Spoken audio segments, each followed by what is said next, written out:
سلام، به موجیک خوش اومدید. من اومدم با یه ویدیوی جدید دیگه. میخوام بهتون بگم که چطوری بدون نصب اپلیکیشن از اینستاگرام دانلود کنید.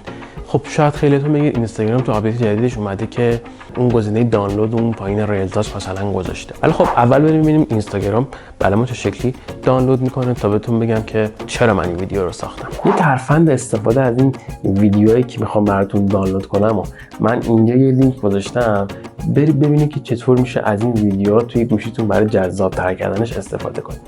صفحه گوشیمو شیر میکنم براتون، ببینید یه لحظه. اون فلاش شیر رو روش کلیک میکنیم، میایم اون پایین نوشته دانلود، دقیقاً گزینه‌اش مشخصه، دانلود میکنیم. خب شروع میکنیم به دانلود کردن، یه خورده صبر میکنیم، میریم توی گالری ببینیم چه اتفاقی افتاده. خب فیلم برام دانلود کرده. اون گوشه رو ببینید اومده لوگوی اینستاگرام و اسم پیجی که ازش دانلود شده رو آورده. این به درد ما نمیخوره. کافیه چیکار کنیم؟ بیایم همون ویدیو رو روی همون فلشه کلیک کنیم و کپی لینک رو بزنیم.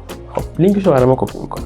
میایم چیکار میکنیم؟ میایم توی تلگرام، میایم تو سیو مسیجامون، لینک رو اینجا کپی میکنیم.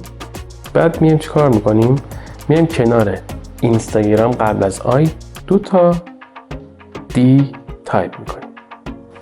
صبر میکنیم تا یه خورده لینک رو برام پیدا کنه. شاید تلگراممون کارکت نشده باشه اون لحظه، یه خورده باید صبر کنید.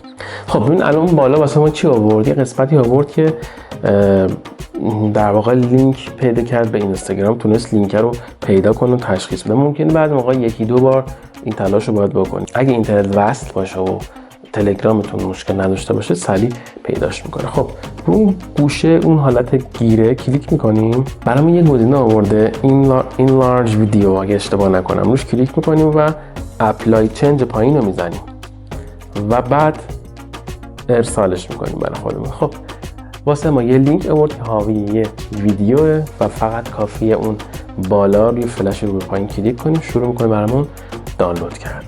تا ویدیو دانلود بشه بهتون نشونش بدم. این پست به درد کیا میخوره؟ به درد اونایی که نمیخوان اپلیکیشن نصب کنن، اون گزینه‌ای که توی اینستاگرام نشونتون دارم اون مزاحمشونه، و سه خیلی از اپلیکیشن‌ها از ما میخوان که لاگین کنیم برای اینکه بخوایم بالا دانلودی انجام بدیم. این کارتون سریعتر راه میندازه، اون لاگین کردن و اون مشکلات بعضی از اپلیکیشن‌ها رو نداره. ممنون که تا آخر ویدیو همراه بودید. پیجم رو سابسکرایب کنید، زنگوله کنارش هم بزنید. سعی میکنم ویدیوی پرکاربرد رو براتون اینجا اشتراک بذارم.